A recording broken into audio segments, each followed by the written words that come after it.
Here we are, bottom of the first inning from Raymore Peculiar, Ray-Pec and Gardner-Edgerton. First inning,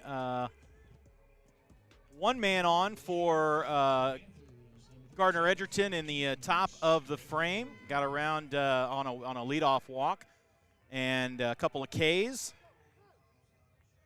for Micah Henson. And we are in the bottom of the first now for Ray-Pec. Leadoff hitter is Keaton Scrivener. Pitcher is Andrew McCarthy. He comes in with a 2.33 ERA. He's had one appearance, 3 innings pitched, giving up 1 hit and 1 run. And if I had to pick a kid that I thought was a sleeper pick to do really well, I like the arm slot, the throwing action. It's very calm, relaxed for him. Good pitcher. He's young, still got some time to develop in a great program that's produced some great baseball talent. Both pitchers starting off with a couple of balls, and then that's the first strike for McCarthy, and it's a 2-ball, 1-strike count. And you got to think, we're also at a point now where the wind is probably affecting the pitcher and the catcher as well. I mean, think so, yeah. Well, we've seen a whole bunch of fastballs so far. Yeah. Not a lot of off-speed or curveballs. That one's in the dirt, gets past. That's probably just a little bit too much gumption, too much mustard on that one. Yeah. Scrivener on the season, he's one of their leading hitters. He's batting .417 with 5 hits, 6 total bases, and a double. I really like the way that this lineup has been arranged tonight.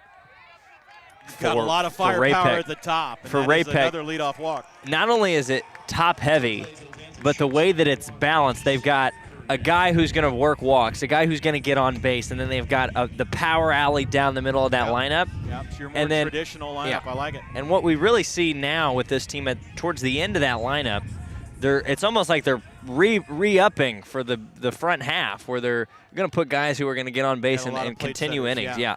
Yeah, I was talking to some of the Ray-Pec fans, and they said in their game against Rockhurst earlier in the season, they left a lot of those guys on base. So they're going to really look to set the table and then get that bottom of the order in that middle of the lineup to drive some runs in. But they've got the table set right now with a leadoff walk. This is Diesel Purnell, one of the best baseball names I've seen so far this year. Diesel Purnell, the shortstop. What we're also seeing early is guys are late on the fastball. We haven't seen a guy really get the timing yet. Everybody's been pulling them foul and away. And that is early in the season, you're going to see a lot of that. It's only a second coming into the third week of baseball here in Missouri and Kansas. That one is underneath the feet of Purnell, and that'll put the runner on second into scoring position on the wild pitch. So a little bit, both pitchers finding a little bit of time to settle in. I've noticed that mound's a little bit higher than your standard mound, and I think that's going to, especially for the Blazers, they're going to have to get used to that extra height. That's a good ground ball. Picked up by Vesey, going to flip over to Williams for out number 1, but the runner, Scrivener, will head over to third, and there's 1 out. Batting for the Panthers. It's going to be Micah Henson, the pitcher. He's Ohtani in it tonight. Yeah, he's going to Ohtani. He is committed to Kansas State to pitch. To pitch. He is going to pitch. Not the PO role today. Yeah, I figure that we'll eventually have the conversation with him that we had with Carson Milbrandt last year, which was, as soon as this high school season is over, I will never pick up a bat for the rest of my life. A ground ball, but it's an RBI ground ball. And the Panthers are on the board. A good start. Count the RBI for Henson. And now we've got a guy who's going to knock runs in even when nobody's on base. Caden Wilson, he had the opening home run of the 2023 season across all of Missouri and Kansas. Nice. A moonshot against Grain Valley. Great hitter, even better pitcher, committed to Texas A&M. He was originally committed to LSU, flipped his commitment within the SEC. Which the SEC loves, I'm sure. Yeah, right.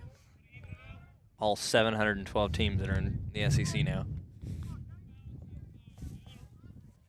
And in case you didn't know, it's pretty cold out too. You can hear the sniffles a little bit. Well, that's that's. The wind, man, it was much worse when we got here. Is it going to be fine? It's going to be a good day. Yes. Great pitch, just jammed him in off the hands. Oh, and he dropped it. An error on Williams, and the inning will keep alive. So Wilson Wilson on first. This is bring up Keaton Niemeyer, the center fielder. Niemeyer on the year,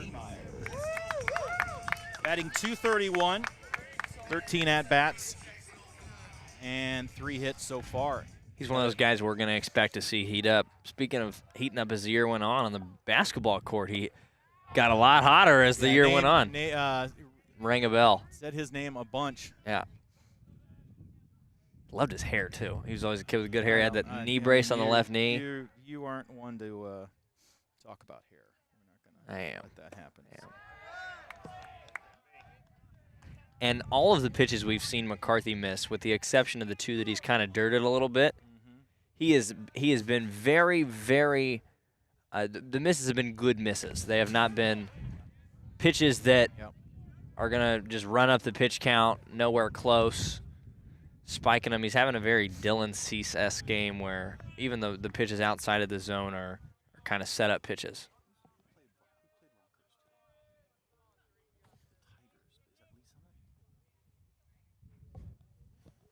Here's a final from just this morning. Lee Summit defeating Rockhurst, which I think is a bit of an upset. It is. Well, Rockhurst, 4-1 so far we this see morning. with Rockhurst is one of those teams that their schedule is incredibly hard in every sport. Every year, yeah, they do it. And I mean, that's part of them being an independent. And so you've got to have, you've almost got to have 4 or 5 pitchers to make that happen. 4-1, though, that sounds like a pretty well-pitched ball game. And it's as if they're kind of still waiting to hit that stride we see them see, especially, I mean, we see it all the time with their football program where they'll go, 6-3 in the regular season and then just blow their way to. Runner goes, they're going to throw over to second, and that's going to be a stolen base on the pitcher, and now an error. And the runner will head over to third. So Caden Wilson manufacturing trouble on the base paths there, as that will be the second error. It was a and crazy we'll charge send. that one to McCarthy, maybe. Yes, I would charge it. I mean, it's almost as if he stepped off and thought the guy was going to stop and go into a rundown. It took him a while to secure that he was running. Yeah. And then he Hessa probably didn't want to balk. Field, yeah. And that's why that runner goes, is to force a balk. But he stepped off correctly. It's just he boofed it into center field. And now this completely changes the dynamic. You can get that second run here with something in the outfield by Niemeyer. 2-2 pitch on the way. That's there it is. Little inside-out job, and that'll be an RBI single for Keaton Niemeyer.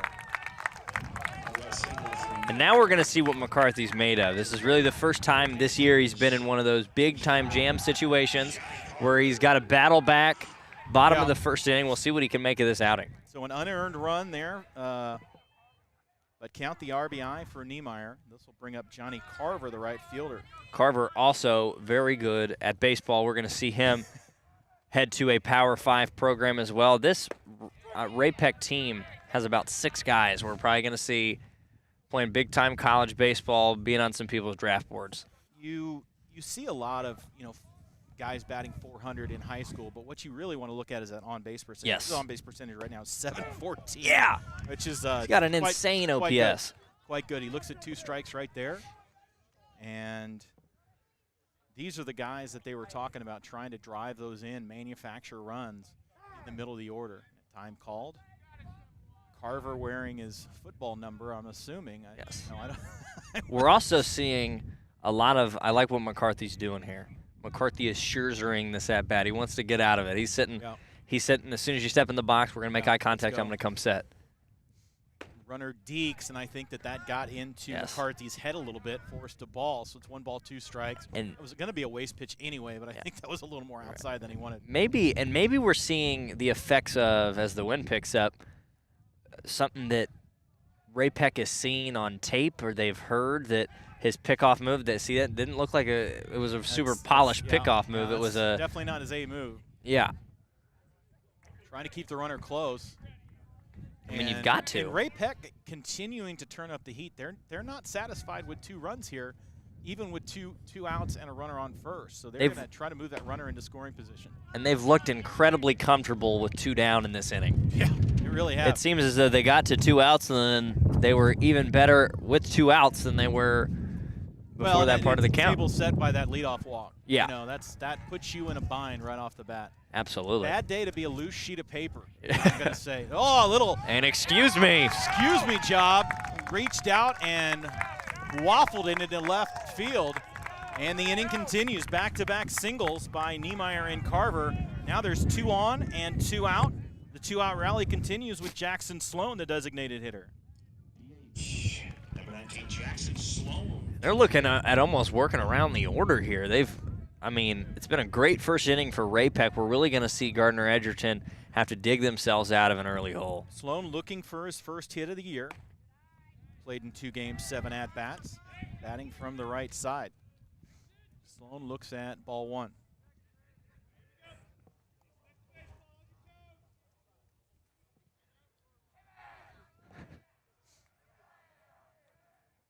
Pitch. Right down the chute for strike number 1. 1 ball, 1 strike, 2 outs. 2-0. Home team. Ray-Pec. Just make it peculiar. I don't care what you say. Right. I don't care what you name it. Just make it peculiar. And they have certainly had a peculiar inning with this 2-out rally. Yeah. A There's good hit. A drive to right center, and that's going to score 1. Niemeyer comes in to score on an absolute rope into right center by Sloan, his first hit of the season, and an RBI hit at that. Carver moves into third, so runners now at the corners, and this 2-out rally will not die. It looks like we may have a visit, and we're not going to have a visit to the mound. They're going to set up their first and third runners at the corners play. This will bring up Colton Sharp, the number 8 batter in the inning. And this is where we talk about that lineup construction. We're seeing guys in the bottom third of this order that are still going to get on base. That's a great time to pick up your first hit of the year. Yeah. My goodness. Sharp batting 111, would like to do it again. Needed to lean his little tookus into that one, but took it for ball 1. Sharp with a hit on the season. 4 walks, though. He leads the team in walks. And another thing. They go for a walk right here. That'd be fine. Check swing. Runner goes let him down to go. second, so a stolen base by Sloan. Runners at second and third now. So Sharp, if he just kind of dinks one into the outfield, and the corners, the outfield is in, but so far they've been able to worm burn him out in the outfield so far.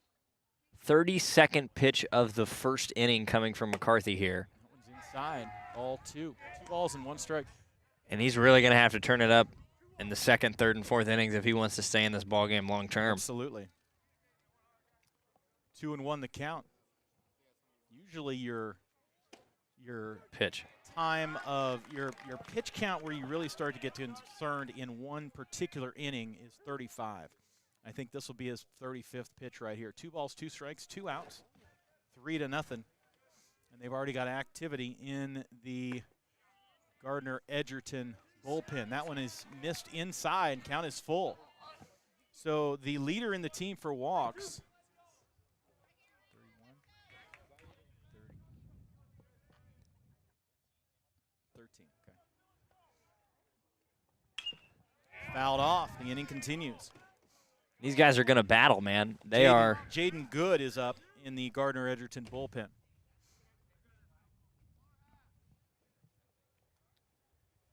Good with a .67 ERA, so they are trying to pull out all the stops here. Full count, 2 outs, 3 runs in already, and that's ball 4. So that is his 5th walk of the season. He continues to lead the team in walks. Bases are loaded for the number 9 batter, Zayden Watt, the third baseman. And we've seen Watt for the entirety of the season. The first game he has not batted leadoff. He's batting 167, so they gave him a little break. Yeah. Moved him down to the 9 hole, but again, that's your 9 hole is really your 1 hole, right? In most situations. So he's only got 1 hit on the year. He does have 2 walks, 3 strikeouts, and a stolen base. I mean, this is a good opportunity for him, though, where we're going to say. Oh, absolutely. There's not a better guy that you want for Ray-Pec up there right now than your normal leadoff guy in a situation. Even though there's 2 outs, put that ball into play. Bases jacked, turn them, burn them. I mean, and you can really blow this one open. Bottom of the first, 3 across already. Bases full of Panthers.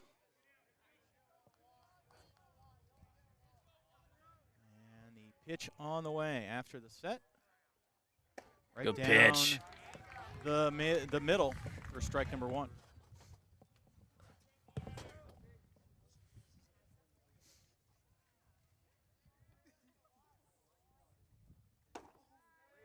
These 2 teams played last year, and the Gardner-Edgerton defeated Ray-Pec.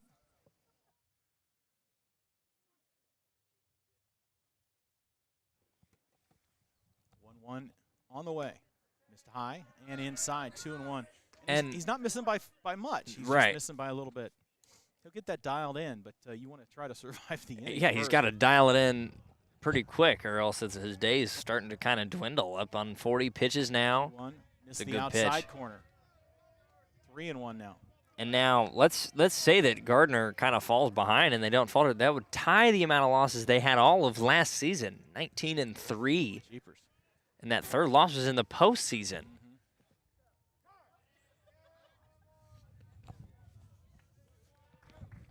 Ray-Pec, on the other hand, last year, 21-10. 2 of their biggest wins came against last year's top dog, the 6A state champ, Liberty North, and they were a run away from beating them for a 3rd time. 3-1 on the way. Was looking fastball, got the fastball, was just a little bit behind. 3 balls, 2 strikes.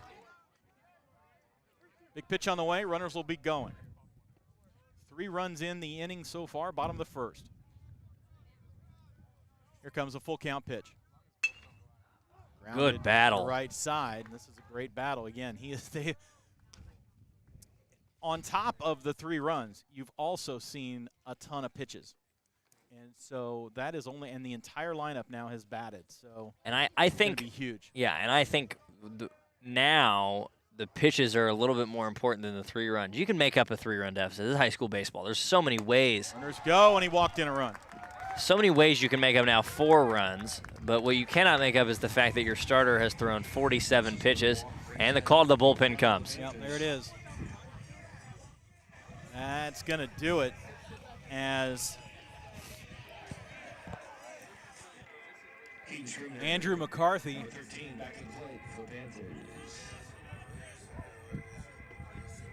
We're going to have a mound visit first. Yeah, throw one more pitch. We're going to see Good move his way from the bullpen now back into the dugout, it appears. They're really taking their time if they're going to make the change. Now they will make the change. So McCarthy will not get out of the 1st inning, it looks like, and they're going to bring in Jaden Good. Jaden Good.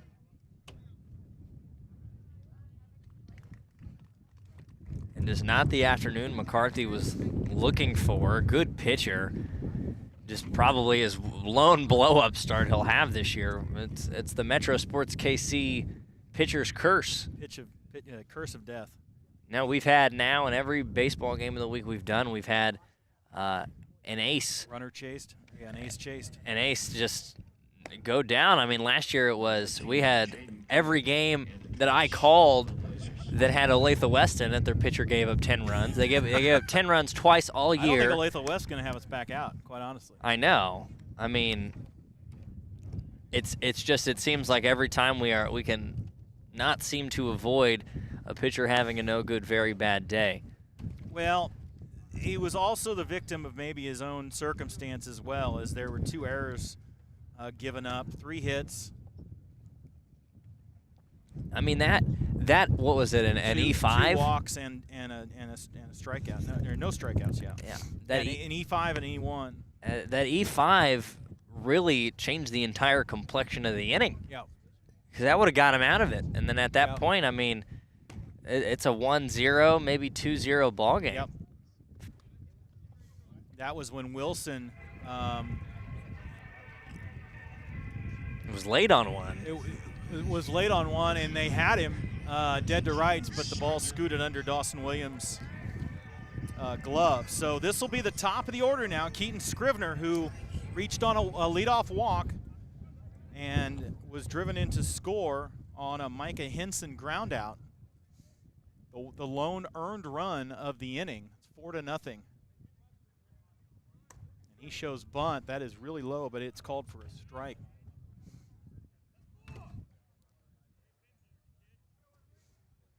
Last, that I didn't pull it back, or quick conversation, but seems like those two are still good terms. On good terms. Yeah. He's already scored a run this inning, so I think he's feeling pretty good. There's a little tried to get a curveball, and again, it's the curveballs that you're going to see this higher mound the pitchers have struggled with because they got to pull it down even further. Yeah. And it seemed like McCarthy's problem that it was that he was overdoing it a little bit. He was pulling it down too far. Too much. Very common. 1-1 pitch on the way. Fouled off to the right side. 1-2. So good. Jumps ahead in the count. Exactly what you want to see to trade. First things first, you got to get out of this inning. And then you reset things. See if you can get your offense going. The best thing they have, the Blazers do, is that it's really early. Yes. You would. I mean, if this happens in the 5th or the 6th inning, now you're looking, oh, who knows? Curveball. He turned on it. The wind is going to fight it, though. And Williams will pull it in for out number 3. You know what? He got about as good of a swing as you could get on that, but on the wrong day because that wind is blowing in for about 10, 15 miles an hour.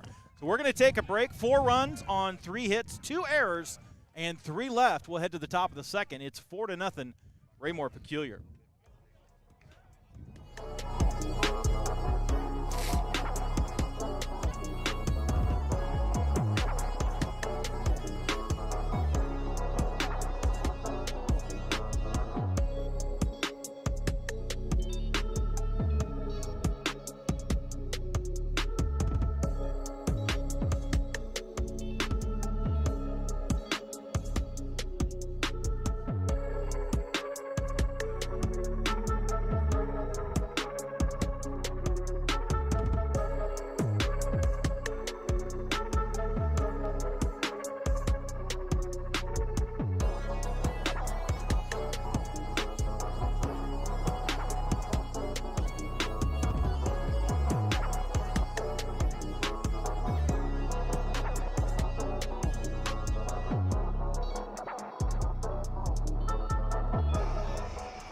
Top of the second here from Raymore, Missouri.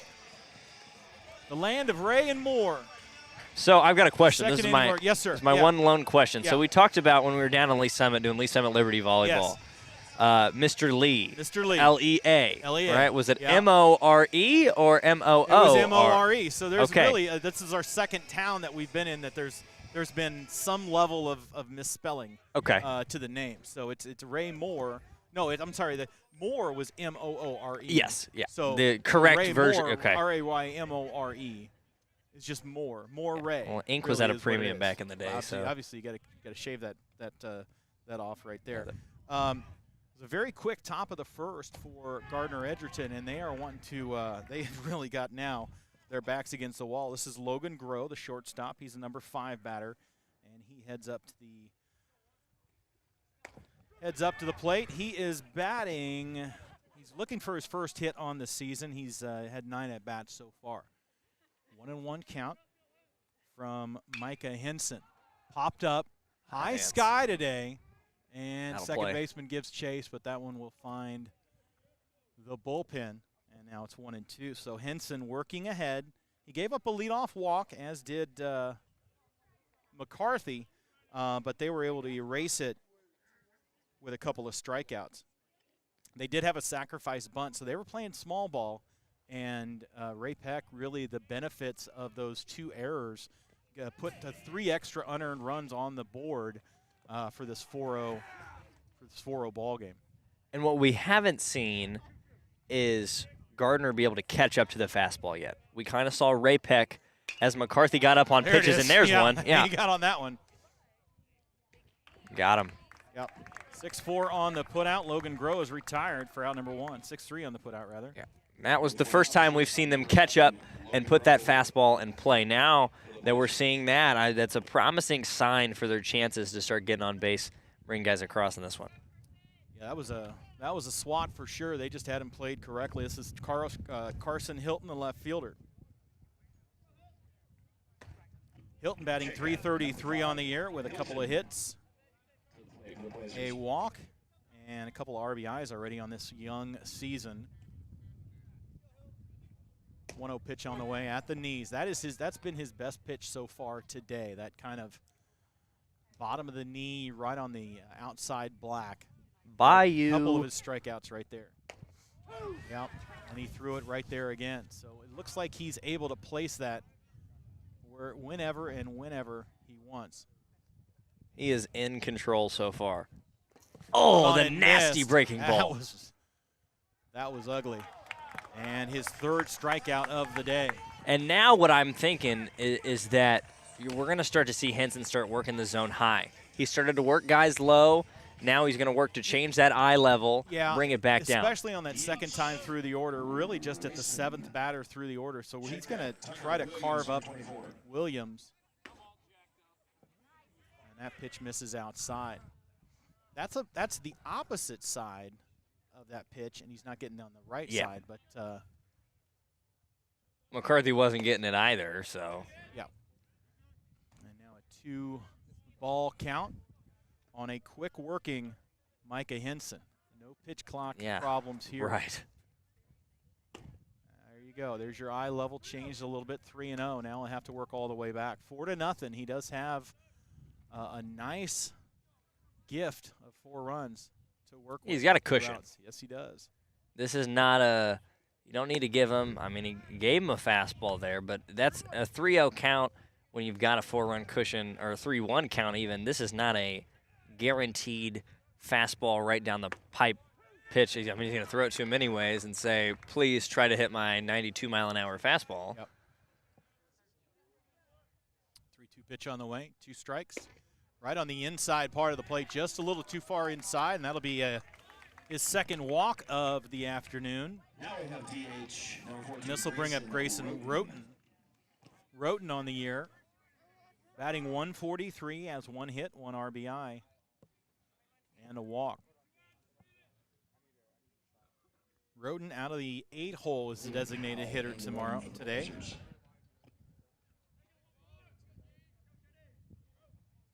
Got a away from him courtesy runner, which is Braven Powell, and he'll advance to second on the wild pitch. So now Powell at second.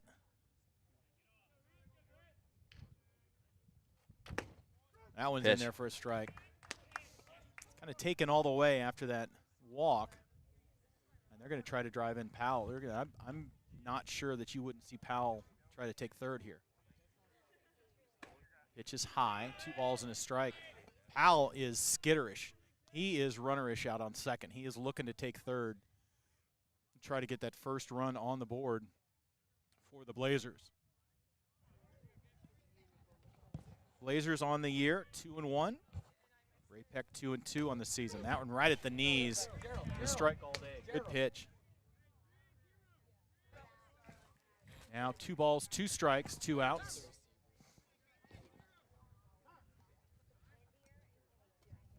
Dang, bro, why are we going so fast? The hitters say. I think you're going to see that a little bit more, too. They need to try to regain the pace. Yeah. 2-2 pitch on the way. Fastball. And that's going to be dropped out in right field by Carver. And we've seen an unearned run so far. 4 unearned runs in this game. And what we've seen so far is that, one, the outfield grass here is quite saturated. It is not. We'll bring on at some point tonight our grass enthusiast, Mr. Tyler Taylor, the grass man himself, to talk about some of the field conditions we saw. But it is not great for the outfielder. Not a fast track. I'm not sure and there he's going to go run right down to second. Throw down. Great throw down. He's going to be in there. And again, that was stolen off of the pitcher. That was stolen off Henson. That was a great. And the second time we've seen that today. Yeah, great jump. This is Baylor Vesey. So Powell scores. It's a 4-1 ball game, and that's the way that you do it. You just chip away at it. First pitch, or second pitch rather, 1-1. And just, by the way, the kid in right field, Carver, he is a primary pitcher, a secondary first baseman. Well, and it was at an angle where you've got that line drive. It's basically right into the sun, so he's staring. Yeah, and the wind picked it up a little bit, and it seemed like it moved a little bit left to right. Yeah, it did. Tailed on him, and then he took a misstep right off rip. Took a step back. The 1-2 pitch, fastball. Going to try to place it again. That one's been a good pitch for him. He can't get the K, and I wouldn't doubt that you see that again. What a hit by Roten. Now the 2-2 pitch on the way. Runner at second. There it is. Fouled off. Good play, coach. Off the right side. And again, you're seeing the guy. It's hard to catch up to 92 in high school. It's hard to do it. I'm not sure that's exactly topping out at 92. That looks more like a high 80s fastball, but yeah, it's still. You get in there and try it. Yeah, we've seen him reach 90 a few times this year. 2-2 on the way. There it is. Right, that little cheese at the knees and a backwards K. That is his 4th strikeout of the afternoon. They leave one run on one hit, or 1 run on no hits, 1 error and 1 left. We head to the bottom of the 4th, or bottom of the 2nd rather. It's 4-1. Raymore Peculiar.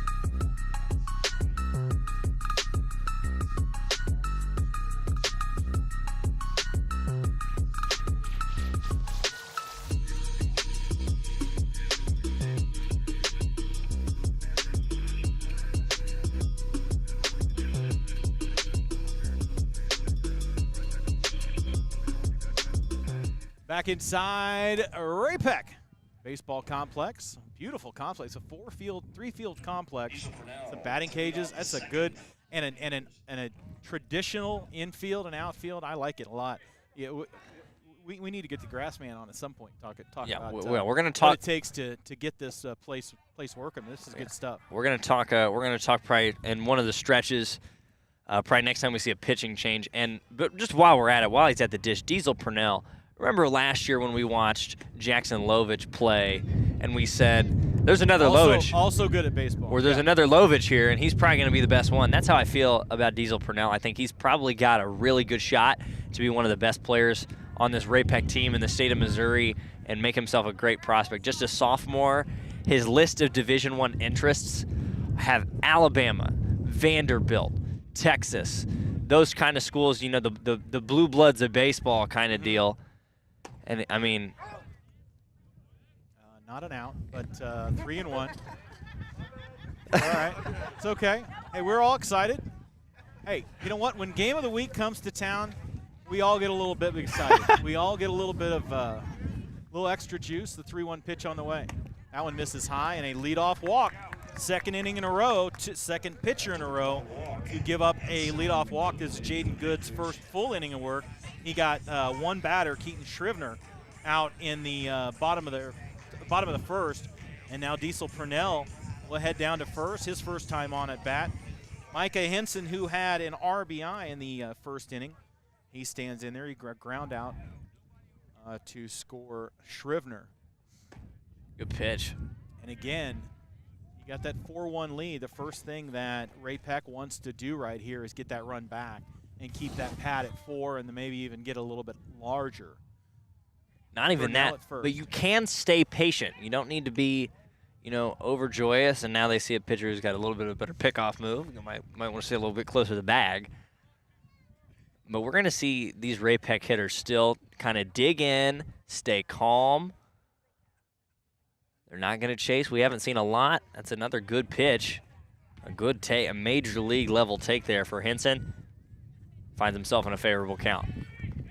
contractually obligated to say that Micah Henson is looking to help his own cause here at the plate.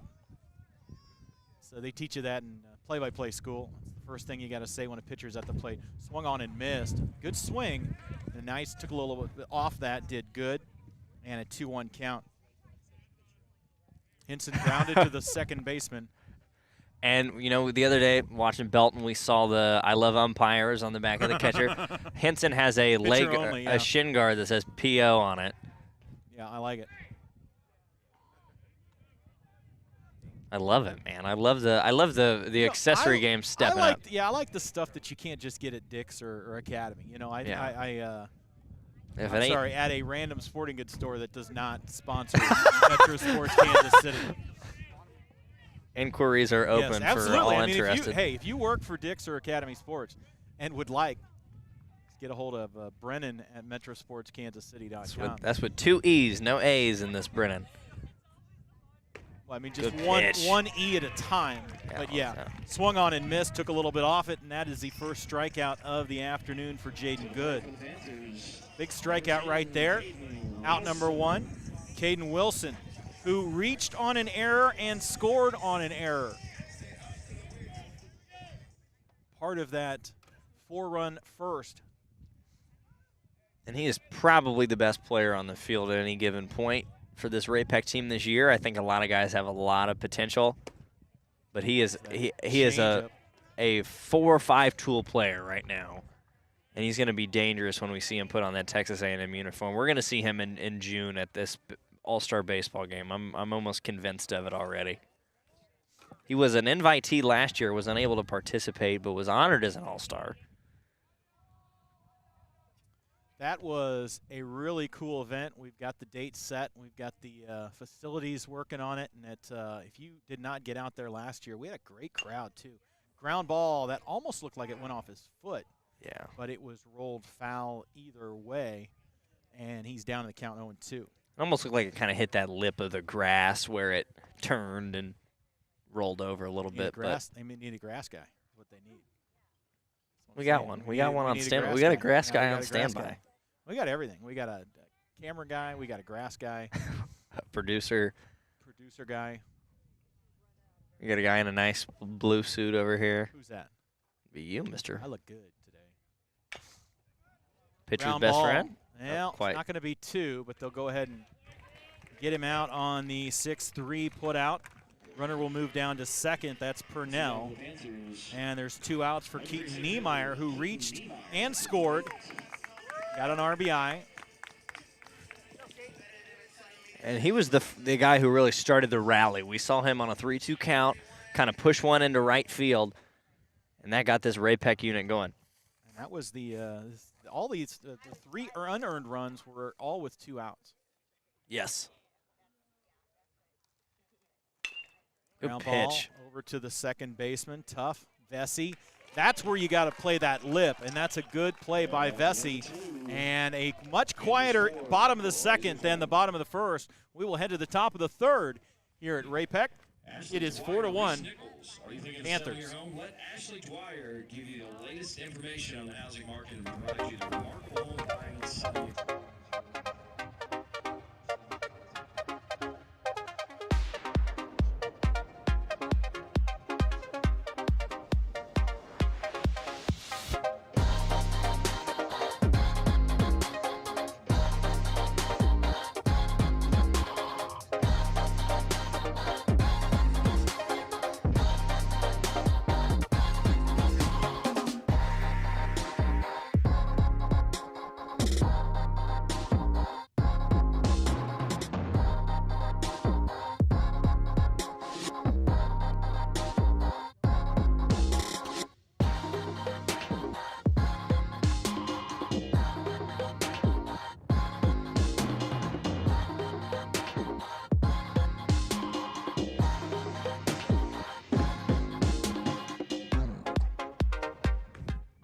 Top of the third, Ray-Pec High School, Raymore, Missouri. You're going to get that by the end of the night. No, I'm really not.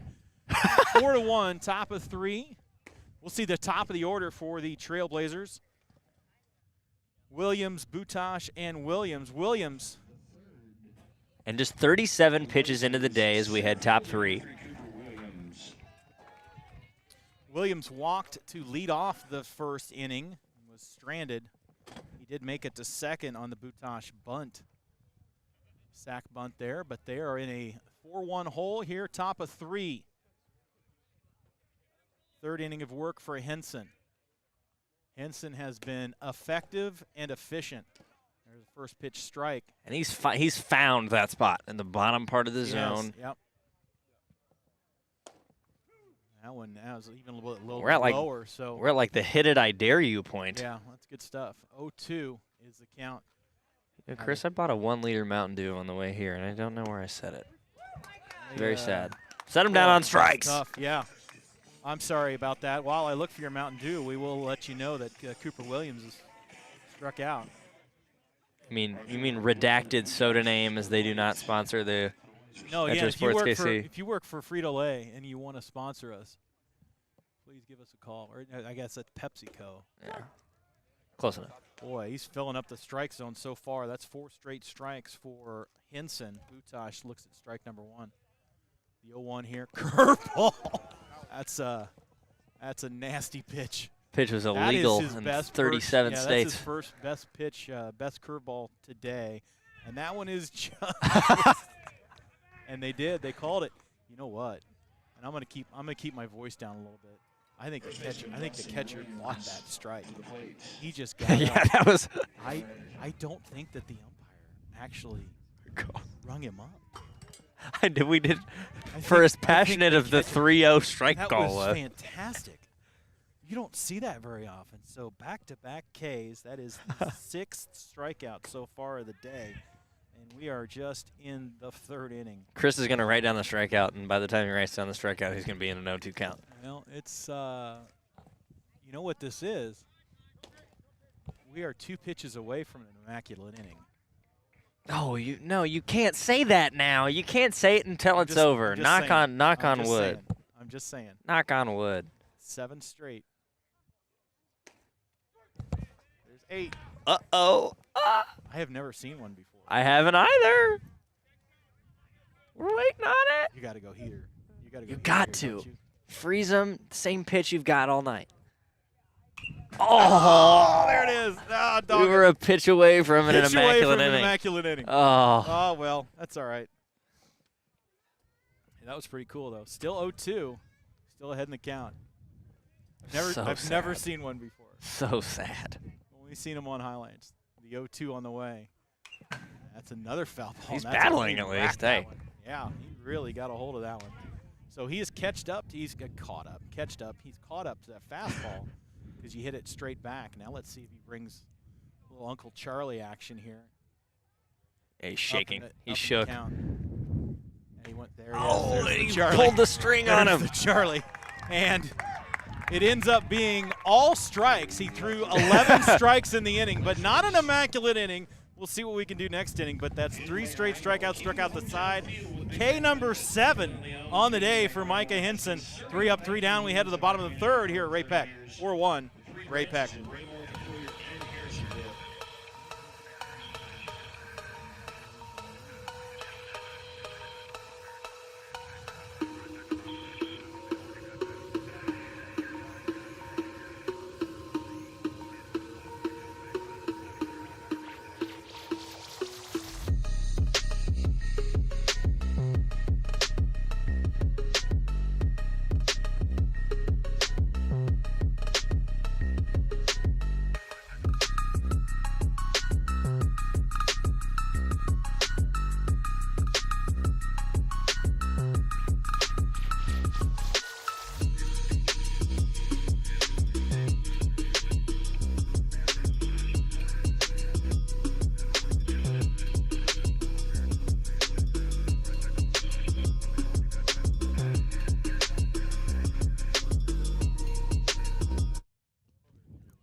Bottom of the 3rd here, Ray-Pec heading to the plate.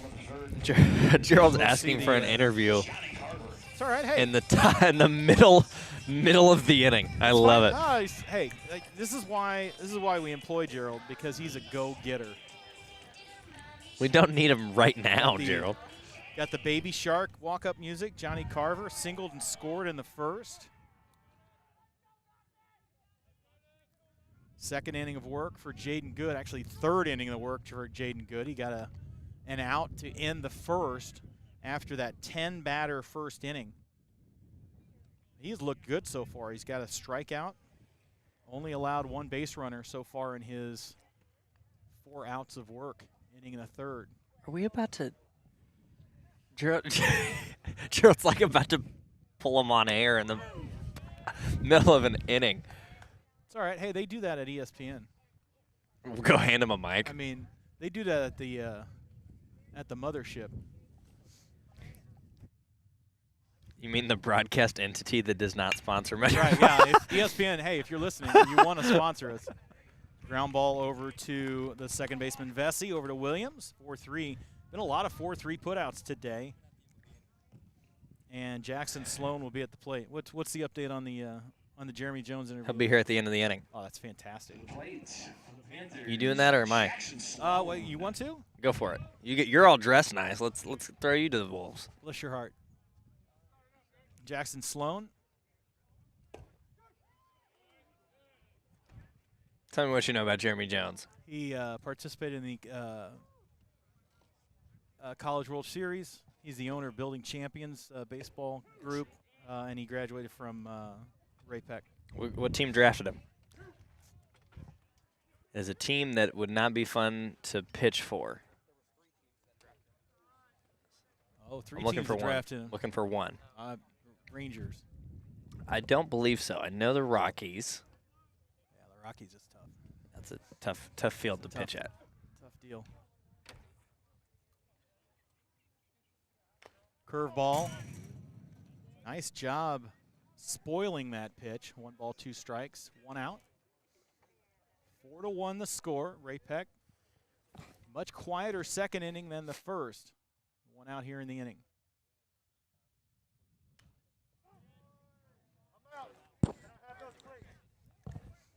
Yes, you can, sir.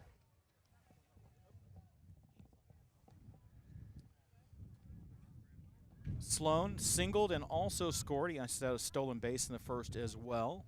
No, he did not score. He singled. Got a stolen base, had an RBI in the first inning. The 1-2. Took a little bit off it.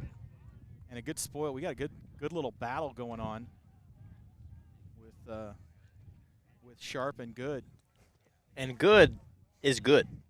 We have realized that. That's why we pay you the big bucks, man. I own the company. I pay myself. Ground ball going to be picked up by the third baseman. And nice scoop by Williams. Bowie. Great play. Bowie put it in the dirt, but Williams able to scoop it up. Had one squeak past his glove in that first inning. And a really nice play by Williams to keep that glove on the ground. 5-3 on the putout. 2 up, 2 down so far here in the third. Colton Sharp, who walked in the first inning, is at the plate. He is the number 8 batter, the second baseman today. Not only that, but it was a great play, as the PA guy forgets to shut the music off. It was a great play by the third baseman to come take charge of that ball. Obviously, in that situation, the third baseman is going to take any ball that is within his wheelhouse because his momentum is going more towards first base than the shortstop's who's going towards the plate. So, good play, good pick at first. 2 down. Still kind of staying comfortable and well within this game. Good pitch. Or I'm sorry, 1-1 pitch just missed high. No swing on the check, so 2-1. Good falls behind in the count.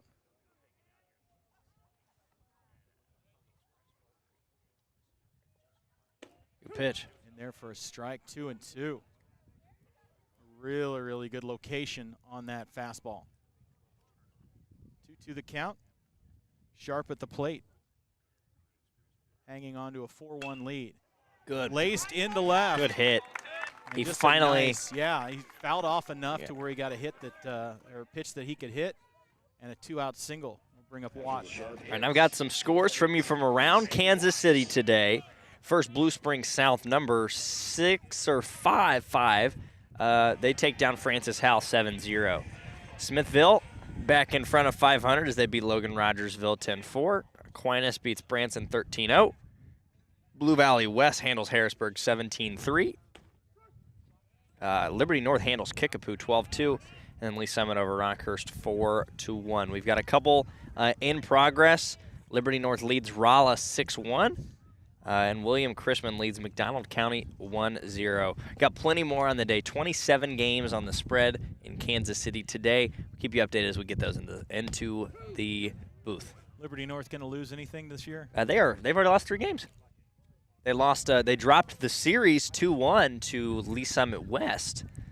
It was a really good series, and then they dropped one yesterday on the road. It just seems like sometimes they can't get the bats going, and they've got a good pitching group, but they do not have. I would say if I had to really rank teams on behalf of their pitching, Ray-Pec's probably got the best. Blue Valley Southwest up there as well, but Liberty North kind of just has the best overall team. They've got so many guys who can do so many different things. Sometimes the bats just cooled off, and they couldn't quite put together a complete game on the mound. 2 strikes, 2 outs, runner at first. Number 9 batter Watt, who walked in the first inning. This is where Gardner-Edgerton got into some trouble in the first inning, but they are able to retire the side. No runs, a hit, no errors, 1 left. We'll head to the top of the 4th. It is 4-1. We're gonna head to a Chris Kamler emergency interview. An emergency interview? As I like in it. fact. Well, we'll see if Mr. Jones makes it over here. A lot of people ignore Gerald, so look at Gerald. He's like, hey, you promised me an interview. That's all right, Gerald. We're good. We're good.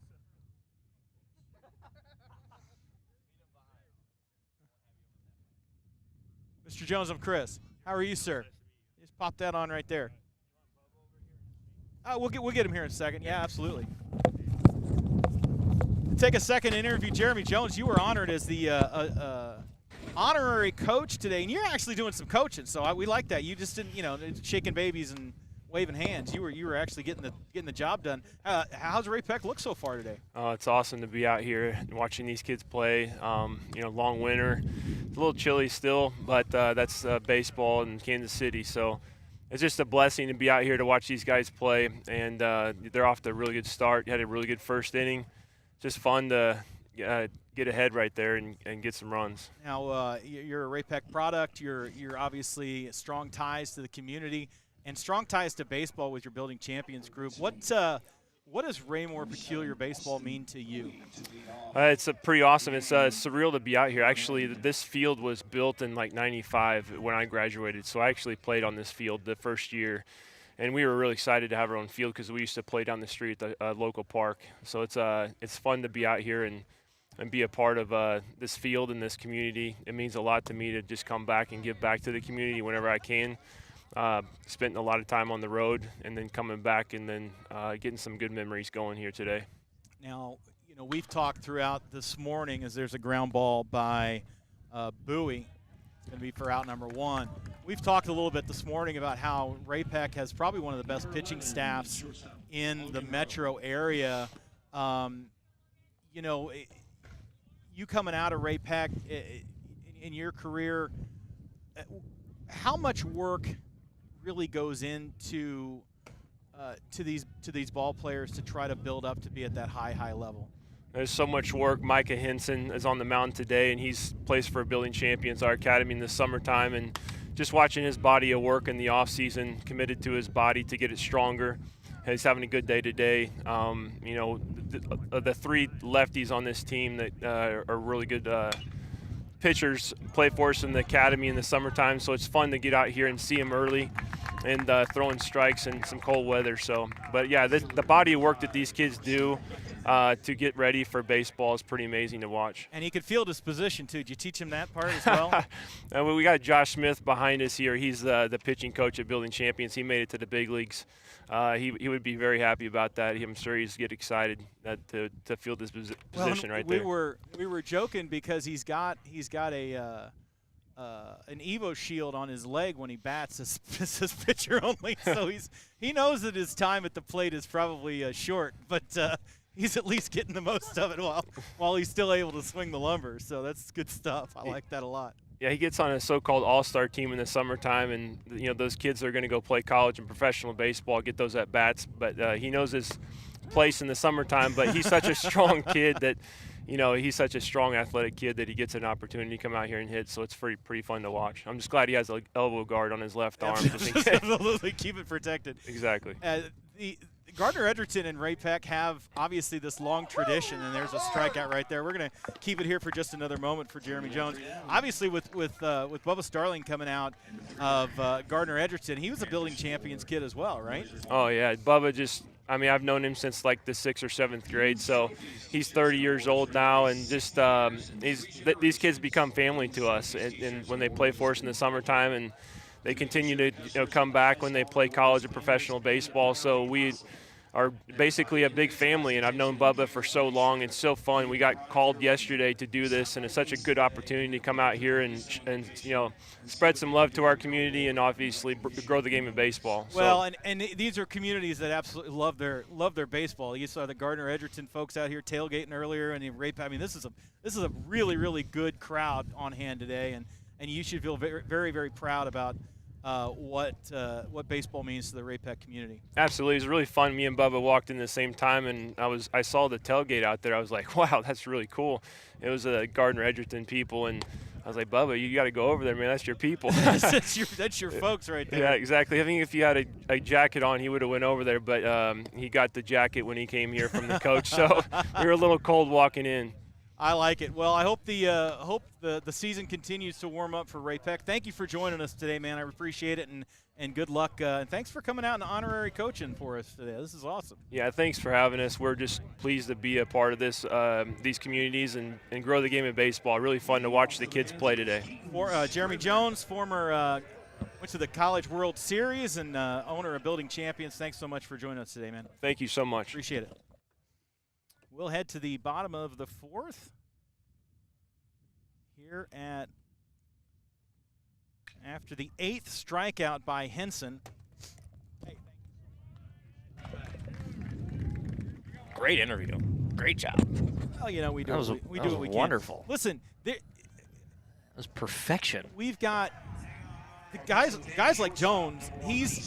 They're in the DNA of local baseball in this town. Absolutely. I mean, the Building Champions and Prodigy and all these clubs that have sprung up over the last 15 years, they are putting guys in D1 positions into major league positions. And also, I didn't get to talk to them about this, but even in the recreational leagues, they are doing so much to help a lot of the rec league kids and just keep baseball moving in Kansas City. So that's pretty awesome.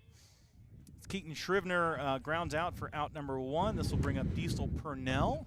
And we are playing at a blistering pace, by the way. This is no problem. 2:03, an hour and 3 minutes past first pitch. Now, see, now you're going to ruin it like I do. You never talk about the time of game in the middle of the time of game. So we're going to get out of here at 7:45 tonight. This is going to be we're going to go to 37 innings. 37 innings. There's a high fly ball to right. Back for it is the right fielder, Butash. And he's able to pull it in, and that one started to squiggle a little bit on it because of the wind as well. I think that ball probably goes 10, 15 more feet, and probably a lot quicker if we're not not facing that wind. 2 up, 2 down. That'll bring up Micah Henson here. The pitcher with the pitcher-only leg guard.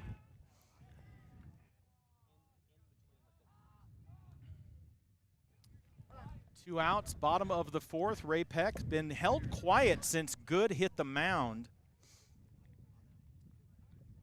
They have only allowed a couple of base runners. Swung on and missed, and a nice low cheese there gets Henson. Henson with the elbow guard on his left arm. That arm's worth a couple of bucks. You keep that one protected. And it's almost been as if, it looked like this game was going to be 27-4 in the first inning, and then all of a sudden it's all about pitching. And you've got and two then all of a the sudden best it slowed pitching down. Teams in the Metro right here, so you knew that. There's a high fly ball into center. That one's going to work with the wind and blow all the way from dead center field over into right center. And it's 3 up, 3 down. We'll take a break right here. We'll head to the top of the 4th. You are watching Metro Sports Kansas City, continuing coverage of high school sports in the metro area. Ray-Pec leads Gardner-Edgerton 4-1. Neighborhood loans, trading up.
Hey, we hit a jet stream. The game's moving along pretty well now. Top of the fifth, 4-1.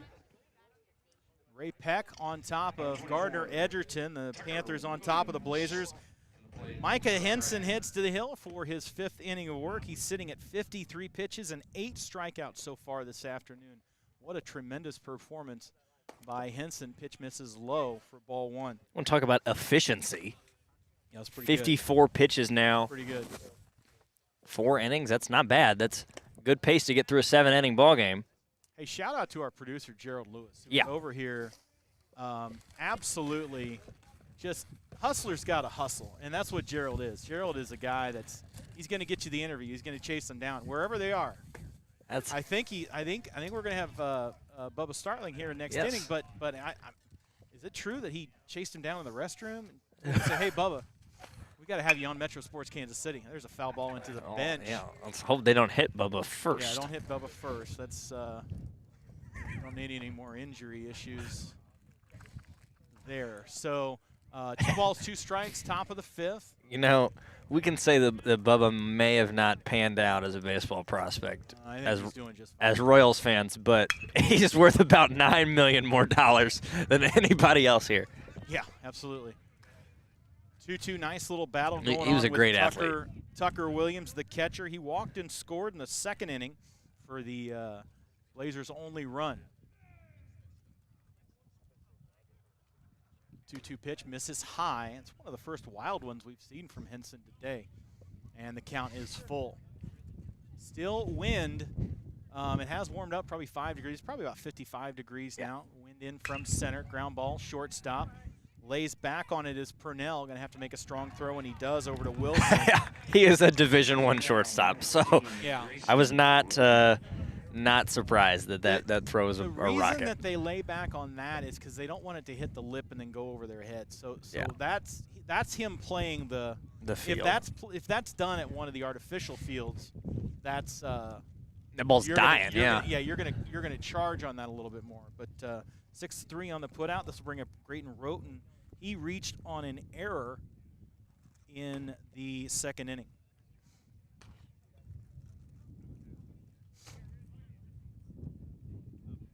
Wind getting a little bit gusty again, but I mean, for what it was yesterday, Chris, when I came down to visit you last night, it was, man, it was almost losing control of my vehicle. I was out walking the dog last night, and it moves you when you're just outside. That's a 60-mile-an-hour gust, and so obviously just south of here in Little Rock, Arkansas, which is about 3 hours from here. Yeah.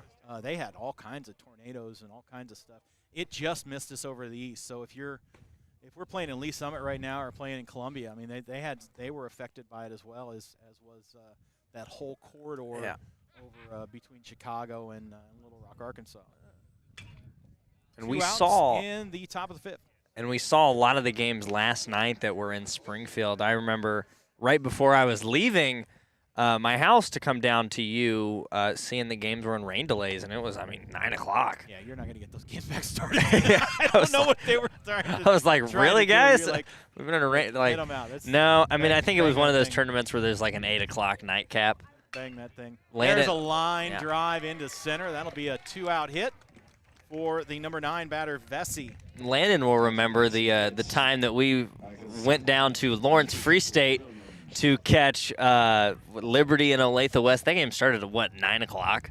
I got home at probably 1:30. If you got to order the bus, then you got to. You're going to play a ball game because Fair. You're not going back. You're not going back out to Free State later on when the conference season starts. So you're not going to make that game up.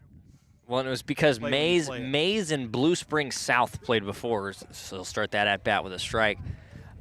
Mays and Blue Springs South played before, and I think they went to 11 or 12.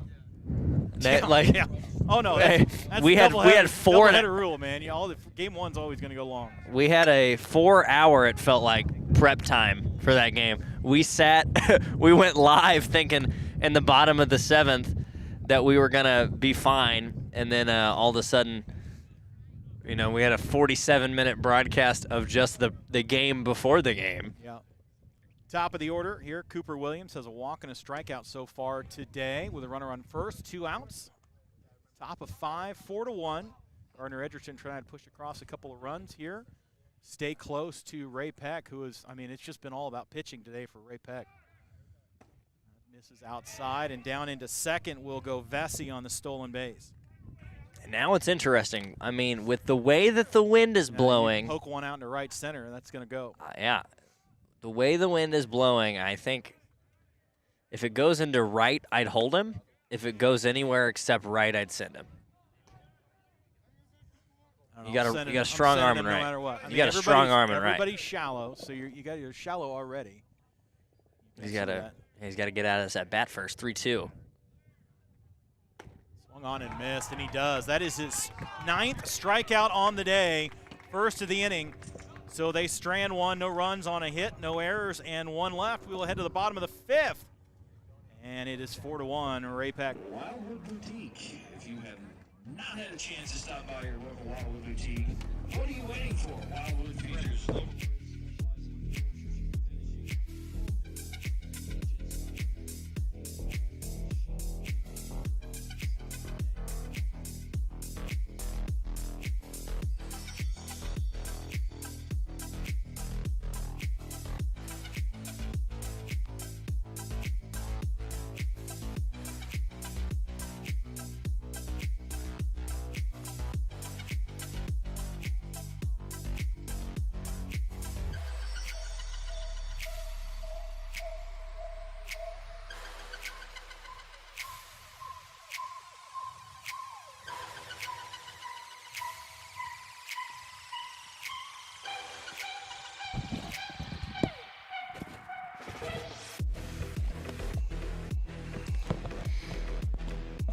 Hey, welcome back to Metro Sports Kansas City. Chris Kamler here with Bubba Starling. And the name really needs no introduction, certainly in these parts. But, Bubba, how you doing today? I'm good, thank you. Thanks for coming out and doing the honorary coaching thing. I know it's always fun to come out and watch your alma mater play. Wish the score were a little bit different, but you're keeping close, right? For sure. Yeah, Micah looks good out there for Ray-Pec. First of all, it's good to be out here watching the boys play and get to see Jeremy out here and his alma mater, and get to see Gardner play and get to watch some baseball. So, Jaden has really come on the hill and stabilized things, and that's got to be nice when you got that kind of firepower in the bullpen if somebody just doesn't have it off day one. For sure, yeah, we got down early there, and he's keeping us in the ball game, filling up the zone, keeping us in it. We just got to have hopefully some timely hitting here and see what we can do the next few innings. A leadoff double by Caden Wilson, and that'll set the table for Keaton Niemeyer. We're talking here with Bubba Starling, former Kansas City Royal, and obviously a three-sport athlete. What sport? I think I know the answer to this, but what sport really was your favorite when you were playing in high school? The older I got, it was probably football, but playing with Jeremy growing up, playing playing with Jeremy, him coaching me, baseball is always my first love. And then, you know, as I got to high school, I kind of fell in love with football. Ended up choosing the baseball route, but football is definitely my first love. Absolutely, and you know, with the All-State and all the awards and everything, and you looking back on your career now, what really stands out? I know you were a silver medalist with Team USA. That was a hell of a run they just had a couple of weeks ago, and that's got to feel good, you know, seeing those guys still playing. But you know, looking back on your career, what really stands out as, you know, some of the biggest highlights for you? You know, obviously I had a long journey there in the minor leagues, and getting to finally make it up with Kansas City, they stuck with me. You know, had my ups and downs, but stuck with it and kept working hard, and making it up there was lifetime goal that I always wanted to. Oh, pokes one into right center. That may score a run. They're going to send him. Maybe a play at the plate, and a good throw. Runner will head into second. No slide. So an RBI single by Niemeyer, and Wilson scores. We're talking with Bubba Starling, and so far we're kind of bad luck right now. I might be Bubba's, bad luck. Bubba's Gardner-Edgerton club. But you know, looking back on your time in the Kansas City community, I know you're back, and what are you doing with yourself now, and how are you working with baseball and young athletes? Yeah, I'm still in the game, which is awesome. Getting to follow these young players, watching them develop, seeing their maturity go from, you know, a 13-year-old to 14. Just getting to see all these guys, working with them, you know, doing base running stuff, outfield work, getting to see their swings. Just being around the game of baseball is awesome still. But seeing them grow, and, you know, seeing them go from, you know, one age to the next in a full year, and what they can do developing, and it's just awesome to see. And I love working with Jeremy, and, you know, I'm up there in Olathe at home field, and on the weekends getting to go watch guys play. And, you know, last night I was over at Creekside. Actually, there's a 8th grader here that will go to Ray-Pec, Peyton. I watched him last night. He's going to be a good little player here for Ray-Pec in the next few years. We need to get a Creekside down this way and save on some mileage for everybody. But Yep. we're all from up north, so we know everything about Creekside at this point in time. So. Yeah. The baseball community in this area, and I know with building champions and home plate and all the youth areas, you know, you guys are doing a lot of work with the youth. There are some real baseball talent coming out of the Midwest, and it's really fun to see how you guys are affecting that. Yeah, I mean, it's awesome. I walked in the dugout earlier, just started talking to some of the young guys in there, and I was like, you guys committed anywhere? It seems like every other guy I talk to, I'm going to Missouri Western, or I'm going here, I'm going this place. I'm like, gosh dang, seemed like, you know, you're lucky when I was playing if there was 1 or 2 guys going somewhere. So it's a lot of talent, man. It's cool to see, watching them play and grow, and see what they can do out here. Well, and Rhea, we appreciate a guy of your talent and athleticism, you know, being around the game and helping those youth develop as well. That's a big part of it, and I know that your relationship with Jeremy and everybody. There's another comebacker to the plate. That one had a little weird spin to it. That'll be an infield single by Sloan. Runners now at the corners, and 1 run is in. It's 5-1 here in the bottom of the 5th. Finishing our conversation with Bubba Starling. Bubba, you know, looking at the Royals now. Everybody's kind of saying they're a year or 2 away. What really strikes you about that club? I think they got a lot of talent, a lot of young talent, with a few veteran guys up there that'll help that young talent. Salvi, you know, Greenkey, a bunch of guys, Dozier, guys have been up there, been through it. They'll be able to help that young talent and get them to where they need to be. And you know, it's fun to watch, and we'll be following them this year. Hopefully, have a good season. Absolutely. Well, thank you very much, Bubba Starling. Appreciate you coming on the program and spend a little bit of time for us. Let's get you a couple of runs here in the top of the frame, man. I appreciate it. For sure. Thanks for having me, guys. Thanks a lot.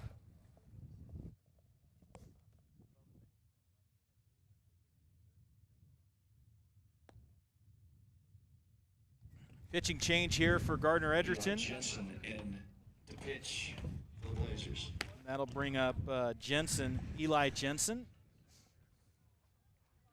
We also have Mock warming up. It seems like they've got 2 guys they're willing to kind of work with especially because at one point it seemed like this game started to get away from them. And now they are more than capable of staying in this game. Will step away as the pitching change occurs. Chris has a great conversation. Bubba, great conversation with Mr. Jones before that as well. So it's been a great broadcast. I'll tell you what, the thing about Bubba Starling and his career is, you mentioned maybe didn't pan out as a ball player, but really for a community like Gardner-Edgerton, and at the time, and it's certainly grown as Kansas City continues to kind of push north, south, east, and west. But Gardner-Edgerton was nothing, and Bubba Starling put this place on the map and continues to do so, and that is really what makes the Ray-Pecs of the world and the Lee Summits of the world and the Gardner-Edgertons of the world huge in the baseball community, and you're continuing to see that talent grow and grow and grow. So, right. So to see a Bubba Starling go all the way to the major leagues is a huge, huge deal. Well, it shows kids in Kansas City that are playing baseball now that they can do it.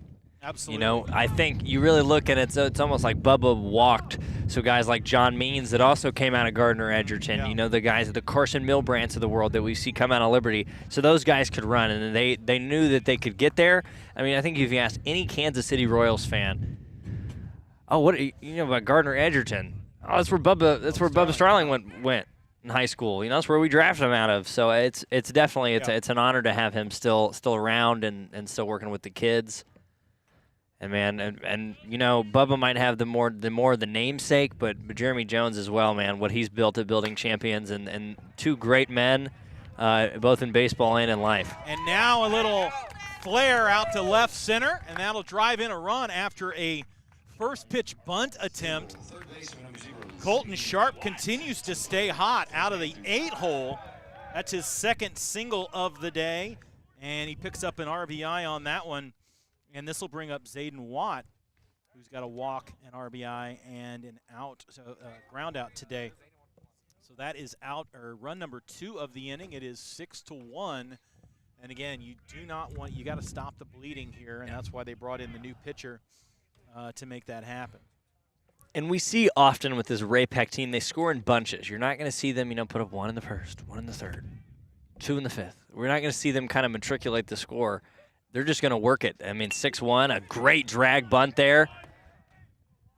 Well, they're maximizing. They're maximizing what the team's giving them right now. Yes. None of these hits have been rockets. They've all just been kind of flares and bunts and small ball. And there is another move of the runners over to second and third now. And that'll flip over the order, bring up Scrivener, who's got a walk and a run scored. He's got 2 outs. He's 0 for 2 on the day. And this is the part where they can start to pull it away. We're bottom 5. Gardner-Edgerton only has 6 outs to play with. Yep. This is where you have to stop the bleeding now, and you need it's absolutely imperative that you start picking things up in the 6th, because you don't want to have 3 outs to work with and 5 runs to pick up. Now, the top of the order, the 1 and 2 hole batters are 0 for 4 on the day. So they both have 2 walks, and they've been very patient at the plate. But if you're going to do it, you need to do it before you get to Henson and Wilson and Niemeyer and that murderer's row in the middle of the lineup. I mean, even Purnell seems like he's a murderer's row hitter on the season. So, and Scrivener at the dish, he has not been bad either, and now he's in a 3-0 count. He's feeling comfortable. He's got 2 runners that he can knock in and really blow this one open. They've just shifted the outfield. They've just shifted the center fielder Williams over a few steps, and so now they're shaded to pull. We've seen that. Pretty straight up. Shows bunt on 3-0. Takes it for a strike. Interesting. 2 down. I mean, it's high school baseball. Anything can happen. That's a take. Yeah, that's a take. That's a take right there. So 3-1 pitch. You know it's going to be in the zone. This is your money pitch right here. 3-1. Spoiled it. Oh. Hit him in the dome. Leg up. Head on a swivel. And he hit that hard for it to bounce off his dome like that. That was loud. They're going to check and have him count to 5 or whatever. So now you've got a full count. Runners at second and third. Bottom of the 5th. And again, you want to try to keep that home field advantage here. 6-1 the score. He drive in a couple more runs and really put it out of reach. The 3-2 pitch on the way. Fastball popped up. Popped up, that'll find the seats. Right back behind us. Brendan, you're supposed to go chase that one down. We saw, man, when you were interviewing Bubba, the one that was hit back went on to the other field. It really got up in the the jet wind, stream. the wind was like, we're just gonna take this. It really got up in the jet stream. That's pretty awesome. All right, still a tense situation here. 3 balls, 2 strikes. A little off it. Well, what an at-bat by Scrivener here. He's seen a lot of pitches, and he has spoiled a lot of pitches for Jensen. And it feels like Henson has the same amount of pitches all night that like McCarthy and Good had in 2 innings. Jensen or Henson? Oh, it's Henson, sorry. Henson, yes. And it feels like Gardner just hasn't been able to avoid the battle, and then we're going to see a walk there on a 9-pitch at bat. And now with 2 on and the bases jacked, arguably the best stretch of hitters in Kansas City in any given lineup come to the dish. I have some bad news for you. It is Jensen. It's Eli Jensen. No. I was talking about Henson on the Ray-Pec side. He's got so many. He's got, what, 65 pitches all night? Absolutely. I know that's Jensen. Oh, okay. Sorry. Jensen, Henson, E, J's, H's. We got a couple of Keatons in the outfield. Yeah. We got a Carson and a Cooper and a Dillon in the outfield. So it's There's like 4 guys with the last name Williams for. Yeah. This will bring up Diesel Purcell. You were Purnell. Yeah, you were sorry. Words mean things. Words. You were lauding his offensive ability here, and boy, this is a huge opportunity to put the game out of reach here with the bases jacked. Bases full of Panthers. 2 outs. Purnell at the plate. Jensen's going to step off, think about it for a little bit. Big at-bat in this game. It can really control what the last 2 innings are going to look like. Then he quick pitches him. Quick pitched him with an off speed. And got a swing and a miss for strike number 1. And those are the advanced things that you see these kids that are moving on to the next level doing. Things like quick pitches and stuff like that. You don't get that in a lot of. There's a worm burner. We'll take it into third for the 3rd out of the inning. So credit Gardner-Edgerton for leaving it at 2 runs. There's 2 runs on 4 hits. No errors and 3 left. We'll head to the top of the 6th. It is 6-1 for the home team, Ray-Pec.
And we're back. We got a pitching change. Riker Nelson into pitch. And Cohen will move to center. Couple changes here. Top 6 starting to look grim for Gardner-Edgerton. They're going to have to pick up a couple in the top of the 6th. And who better but Butash? He'll step to the dish, one of the best hitters on this lineup for Gardner-Edgerton. If he's able to put one into center, into right center, is probably where we're going to see that. It could very well start a rally for this unit. I was just calculating the line on Micah Henson. This is a pretty good, if you're a K-State fan, this is pretty good. 5 innings pitched, 1 hit, 1 run, 1 earned, 2 walks, 9 strikeouts. It's not bad. It's a good afternoon, right? Yeah, no Pitch kidding. misses outside by Nelson. Nelson comes in with a sub-2 ERA. He's 1.83 ERA. Has the second most innings pitched on the team with 7 2/3. He's got a win, and this is his 3rd appearance. But he's got a 3-0 count here, and this is definitely not what you want to do. Is leave the door open for the Blazers. Missed outside, ball 4, and a leadoff walk to Butash. And they're going to go out and talk to him to say, hey, listen, throw a little strike here. You've got Dawson Williams, who's got a couple of Ks at the plate. Your number 3 batter, the first baseman. Love to see Williams get a hit here. You know, he started the game off pretty rough. He had that error on the ball where he just couldn't pick up the scoop. But since then, he's been lights out at first. Still looking for his first hit. If he can put one into the gap here, it could very well make this game interesting. Runner at first, nobody out. Gardner-Edgerton trying to chip into this 5-run deficit. And Williams looks at strike 1. The obligatory throw strikes, man. That's it. Pitching meeting. That's what it is. And he does. Ground ball just past the outstretched glove of Purnell, and it'll be an infield single. And there's your hit for Williams. You got 2 on. You got a little something cooking here in the 6th for the Blazers. Bring up Austin Bowie. He's 0 for 2 on the day. He's got a strikeout and a ground out. Still batting above 400 on the year. Came into the game at 455. Missed outside. Definitely a different pitcher than Henson. Yeah. You're going to have to do more with control and change of speeds. Missed high at the letters, 2-0. And that's a professional take right there. And I feel like that's a difference you kind of see from high school to college to the major leagues, where now Henson, the starter, that was a good pitch. We're going to see him kind of sit high 80s, and then low 90s. We'll see 90, 91 out of him, and now we're going to see a guy who is more of a controlled pitcher. He's going to Maddox him a little bit. We'll see a 4.63. Good scoop, safe at first. Couldn't get the second end of it, but it's a fielder's choice for Bowie. On down shortstop, number 11, Logan Rowe. And really, now that we're going to see a guy that's going to work it a little bit more, in terms of you're going to see in college, in the upper major leagues, even the minor league systems, the relief pitchers that are coming are throwing harder. You're going to see a guy, you know. Yeah, that's their whole thing. They're 2-pitch pitchers of 4-seam and 2-seam. That's Right. really it. But now Maybe you're a going to say slider if you can get it. they've seen a guy that is going to speed him up. They're going to try to catch up to him. And now you're going to see a guy where they can kind of relax, put a barrel to the ball. Well, and Good position. There are a lot of guys that are good high school pitchers that will rely on their defense. And we haven't seen a lot of Ray-Pec doing any defense because you have 9 strikeouts in front of him. So you're going to put the ball into play. Maybe you have to give up a run, but you'll definitely take 2 outs here if you can. They got double play depth. Ground ball. That'll go just foul. Their left fielder, Ray-Pec's left fielder, has maybe touched 1 live baseball today. I think that was just in warm-ups because he hasn't recorded an out. Yeah, so he doesn't. Far. There's just that ground ball. So well, anything that looks like it's going to left field is most definitely pushing back into center. Yeah, so the wind is dying down a little bit, but it's still probably 5 to 10 miles an hour. That ball misses low. 2 balls, 2 strikes, 1 out. Runners at the corners, top of the 6th here. And 5 outs remain for Gardner-Edgerton to pull back into this one. They got something cooking here in the 6th. That one misses low, 3 and 2 rather. this is where it begins to be do or die.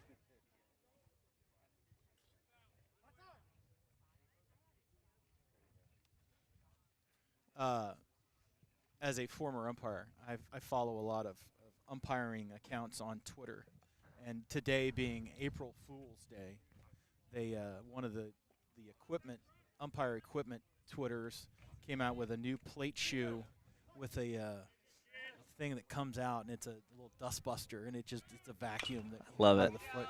There's a ground ball. That'll score a run. Let's see if they can get an out of it. High throw. It's going to be safe. Call that an infield single and an RBI.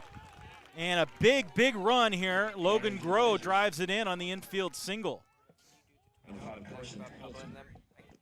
The inning continues. Carson Hilton 0 for 2 with a couple of strikeouts today. Runners at first and second, only one out in the inning. It's 6-2.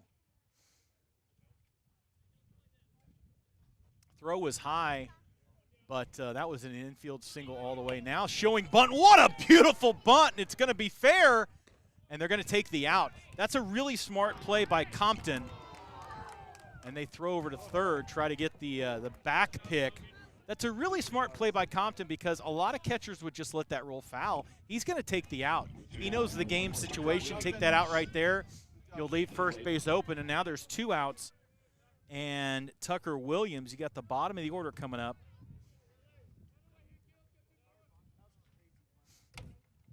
And Williams scored, walked, and his courtesy runner scored in the second.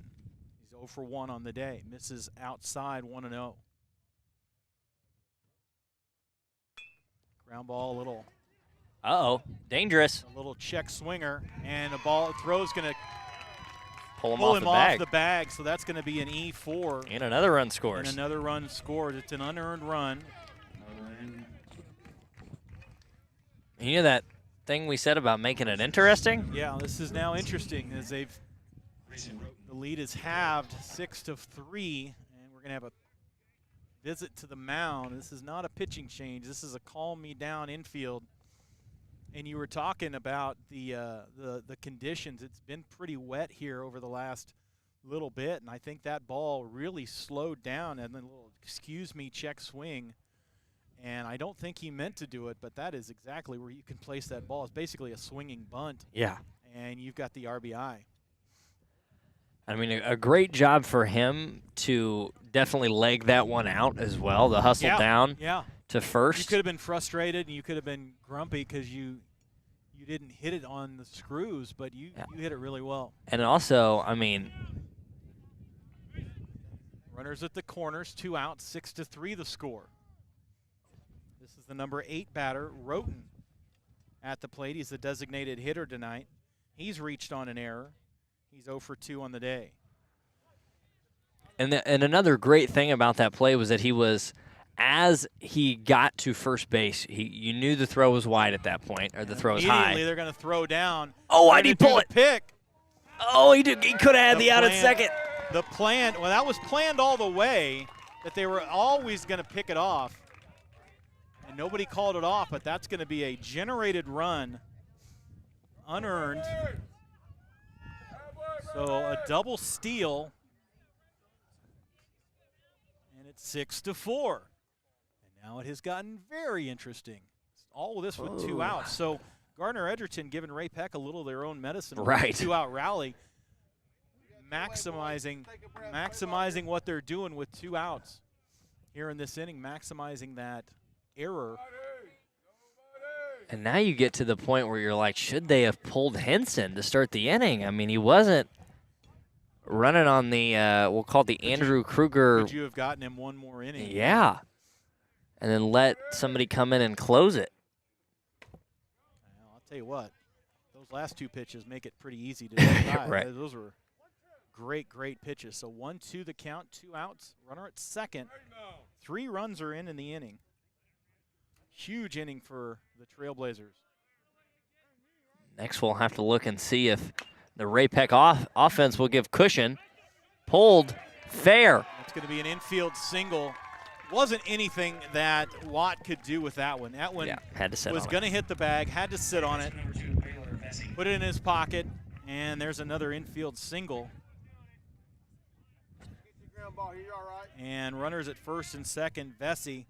The big thing there is that you didn't allow Williams, to advance. Powell rather, to advance to third. Powell, the courtesy runner. This will bring up Vesey, who's had a good day. He's 1 for 2 with a single. and a stolen base. Fouled that one off to the right side. It's 0-1.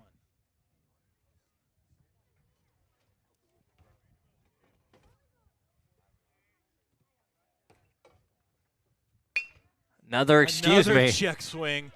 That one will be recorded for an out, though. 3 straight check swings, but that will retire the side, but not before the Blazers score 3 runs on 2 hits, 1 error, and 1 left. We'll head to the bottom of the 6th. Bottom of the 6th. It's 6-4 now. Panthers.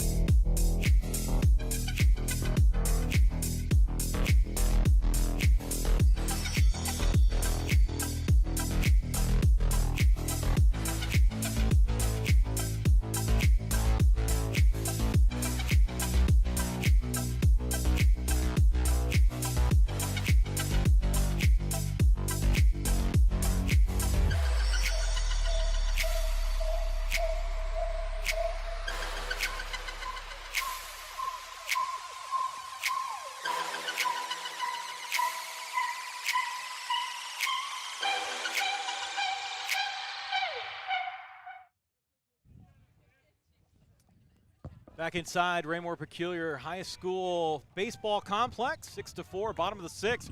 Ray-Pec now clinging to a 2-run lead after the Trailblazers were able to kind of pull back into this one. It's 6-4, and that will bring up the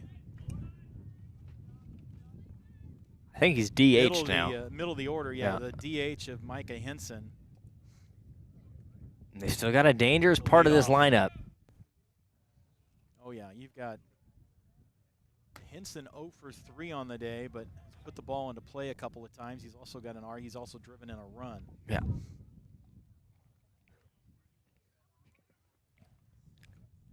Second inning work for Eli Jensen. That one is jacked, but into the jet stream. It'll keep it in the ballpark. And Hilton oh, hey, there's a left pull fielder. it in for out number 1. That on any other day is he's circling the bases, but that one is just in the wrong place at the wrong time, and he got all of that one. Yeah, but, he clubbed that, but out. Just no cigar with the way the wind is blowing today.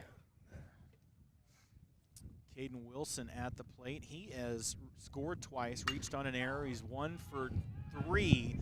He puts a charge into that one, going a long way, but again, back-to-back Carson Hilton day.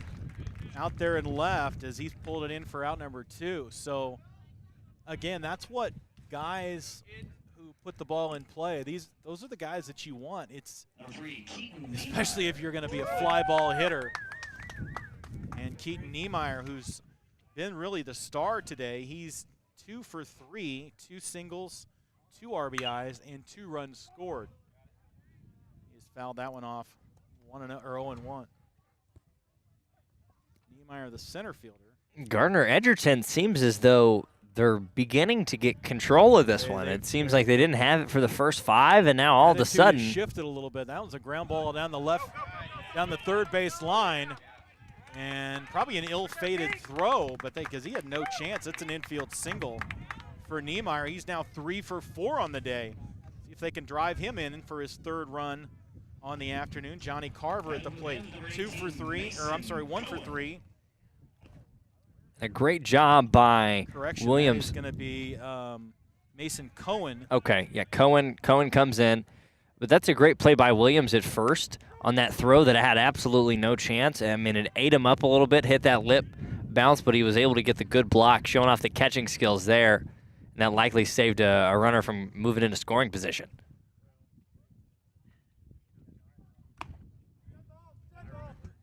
Hit by pitch. Just brushed him too far inside. It's almost as if he kind of leaned into it a little bit, obviously not egregious enough. First hit by pitch of the afternoon by anybody, and that'll bring up Jackson Sloan, the designated hitter. He's 2 for 3 on the day. 2 singles, stolen base, and RBI. And now, everything's happened with the outs today. Like, oh, there's 2 outs. Yeah, That you gotta means wait they're till allowed. 2 Yeah, outs for these teams to start playing. you're allowed to score once there's 2 outs. 6-4 the score. Panthers looking to increase their lead, get a little insurance here heading into the 7th. And there were some fans in the offseason, right before the preseason, right before we got started, that said that we weren't Ray-Pec fans. We didn't like him. We were low on the Ray-Pec stock. Well, we got Ray-Pec games in back-to-back weeks. Yeah, big fans so far. Big fans. We got them tonight, and the next Wednesday we'll see Ray-Pec at Blue Springs.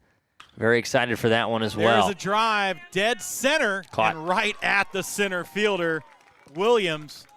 And he'll go end the inning with no runs scored. We'll head to the 7th.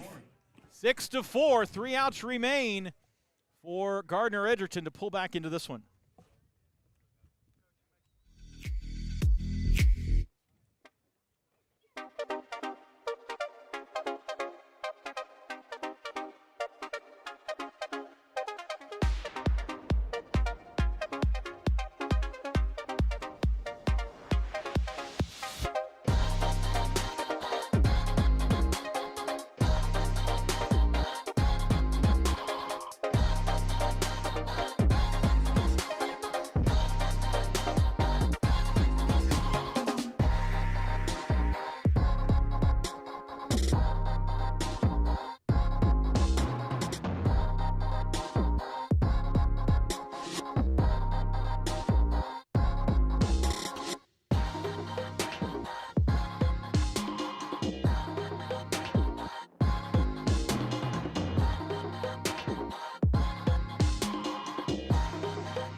Top of the 7th here at Ray-Pec.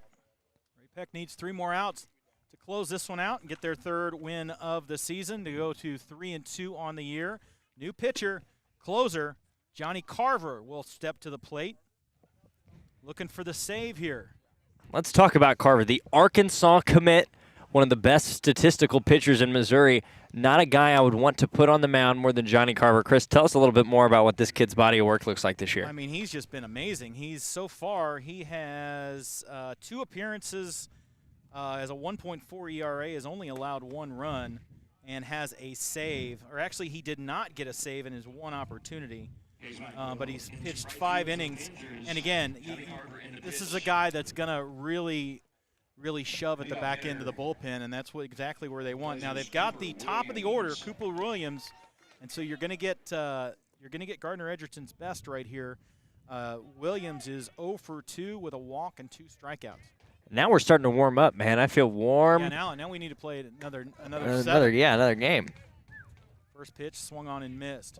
And now the move last inning for Ray-Pec, putting, oh my goodness, his name evades me. Pulling Henson. Popped up right side. That one will find the seats. Pulling Henson, moving to your bullpen, moving to a guy who's not throwing as hard, and now you're going to put in. Nelson, to Nelson. Yeah, to Riker Nelson. Fireball. Yeah, and then you bring in the fireball, make him speed back up. Absolutely a masterclass now that we look at it in hindsight for Jonathan Lersch. This is inside.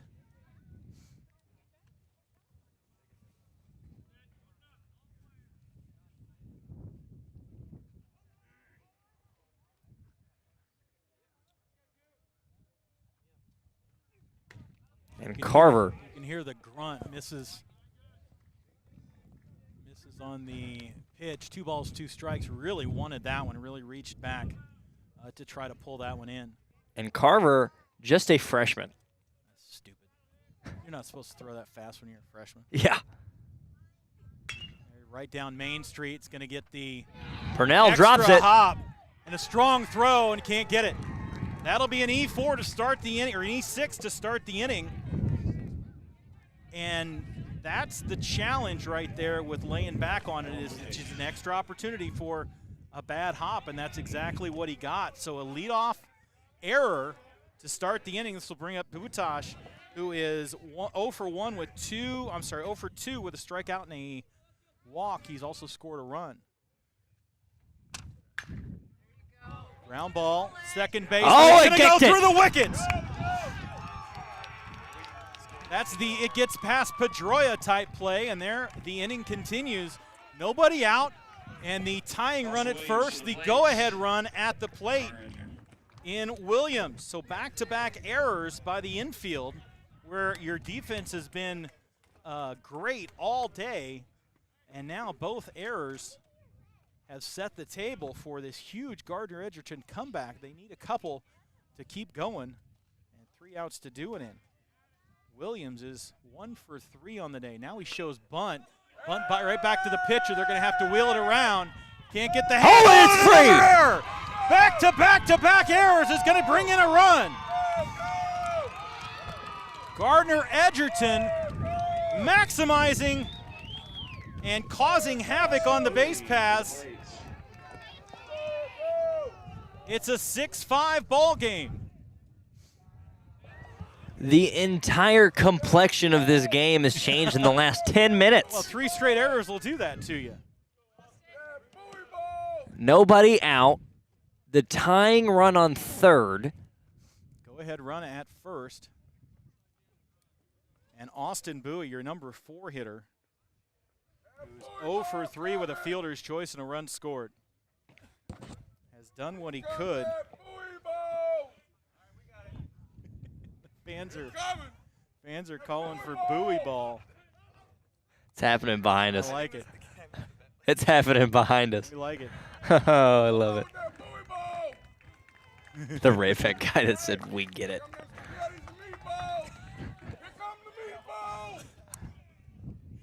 The Keep going, please. Gardner-Edgerton fans are. Oh, this is outstanding.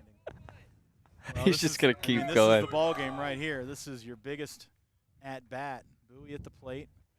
Throw over to first. As Carver has come in, and he's done his job. He's gotten three ground balls. 3 ground balls, but he's gotten 3 errors, and then one of those now has scored 6-5 Gardner-Edgerton. Oh! Hit him. Bowie ball heads it to first, and a hit by pitch. Bases are full of Trailblazers. This will bring up Logan Groves, 1 for 3 with an RBI and a single and a run scored. Bases full of Blazers right here. And Carver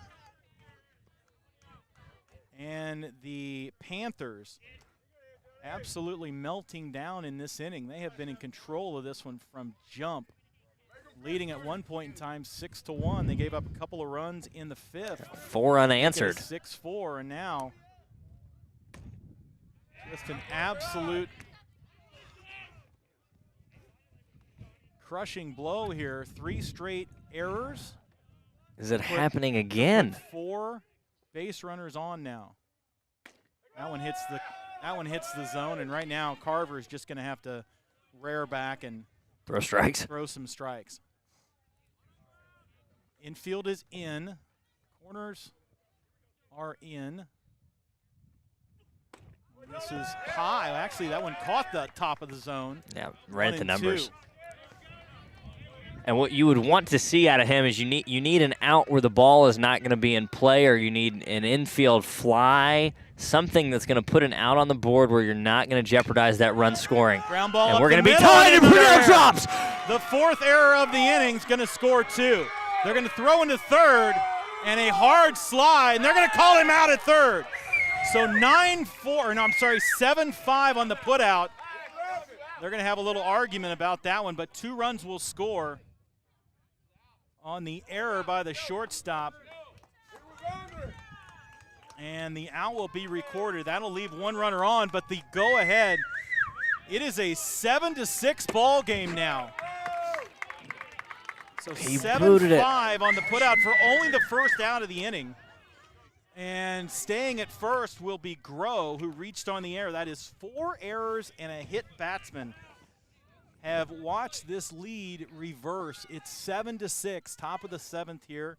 Gardner-Edgerton has made the most improbable comeback here, and now they lead by a run. 1 out, 1 on. Carson Hilton at the plate.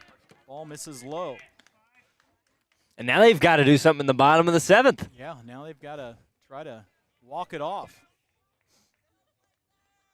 Just in, Free State over Harrisburg 8-3, and Nixa over Rockhurst 1-0. Catches the corner for strike one. They still need to get 2 outs. Yeah, they've got to get a couple outs here, and right now their infield is not working. Throw over to first. Runner goes. They're going to try to get him, and he's out by a million miles. But that's a good, strong play. 1-3-6 on the putout. And that's a huge erasure. And now the bases are empty. And now a one-run lead, 2 outs by the Trailblazers. Interesting to try that against a lefty. Against a righty, I get it, because he's got a flip. There's much more jeopardy of getting a balk there. But with a lefty, ground ball, and he slips. He stops it with his hand, and he's going to make sure that out is recorded. But not before 3 runs on no hits, 4 errors, and none left. We head to the bottom of the 7th. Gardner-Edgerton now leads 7-6 right here on Metro Sports, Kansas City.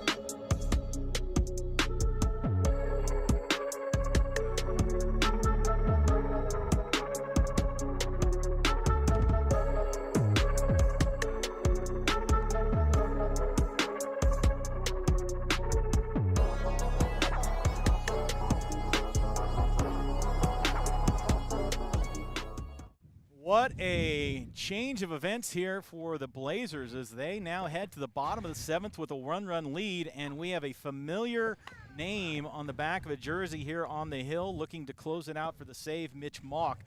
Brennen, tell us a little bit about our history with the Mocks. So Mitch Mock, senior now, class of 2023, is headed to Missouri Western. However, Mitch Mock's first career start in the Kansas high school playoffs came in the final. It was not a start, actually. Came out of the pen in a final against a Blue Valley team that would go on to win the championship. He pitched 4 scoreless innings before being pulled. It was a great start for him, and since then he's been one of those names you just can't forget. That was my, 3rd career game? I think, yeah. I was a newbie in a broadcast, but now he's got an opportunity to pick up the biggest save of the season to hop even further in front of 500. It is 7-6. We started the inning at 6-4, and that'll bring up Ray-Pec. He'll have Colton Sharp, the 8-9-1 batters. Sharp's hot tonight. In the 7th. He is hot tonight. He's 2 for 2 with a walk and 2 singles. Swung on and missed. Strike one. You want to talk about Mitch Mock. Look at this kid's frame. 6'6", 225. He's Nebraska corn-fed. That's all I can tell you. I mean, he just looks like power forward. He looks like he can throw a baseball really, really hard. And he has since the first time we saw him, too. He's been that way for a while. And, you've got to be pretty dang good or have a lot of upside if your coach is throwing you to the Wolves in the state title game as a freshman. Curveball at the knees and a little knee bender. Hey, you ready? Throwing upper 80s, Sword. and then you throw that nasty curve. So it's 1-2. And now the Panthers down to their final 3 outs. Fouled off back by us. Sharp, though, has gotten it done at the plate. He's 2 for 2 on the day. He's also got an RBI. Reached base all 3 times. Wind has died down. Still probably about 5 miles an hour. Ground ball up the middle over to Vesey, who throws it out to Williams for out number 1. They're down to their final 2 outs. This will bring up Zayden Watt, I think. Nope, we're going to have a pinch hitter. We're going to have Aiden Eggers. To the plate for the Panthers, number 7, Aiden Eggers. An interesting spot. Coach told me pre-game that they were going to pinch run, they were going to pinch hit, do whatever they had to win this one. And now with 1 out, bottom 7, we're going to see a pinch hitter.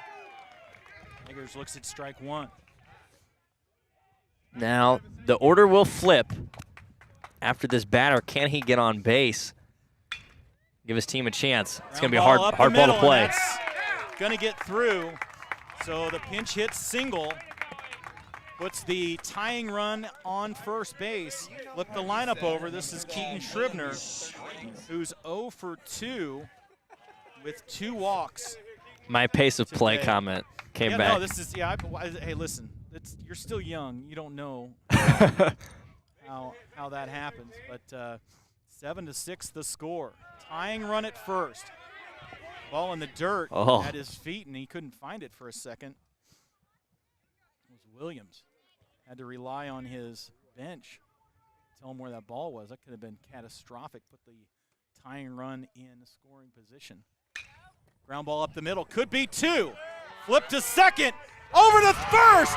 And an improbable ball game. An improbable comeback by Gardner-Edgerton.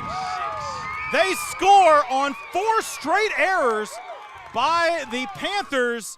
And the Panthers fall to the Trailblazers 7-6. What a ball game here on Metro Sports Kansas City to start our coverage of high school baseball. Thank you so much for everybody, our crew of thousands that put this one together. Thank you, Brennen. Thank you to all of our sponsors. What a great job and what a great game.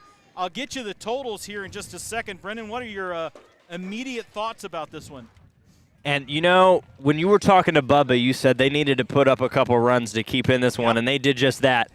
At the end of this contest, it was really the patience. You saw that they were patient in the box all night long, came back, putting balls in play later in the game, and it was just overall a great performance for a Gardner-Edgerton team, much-needed win.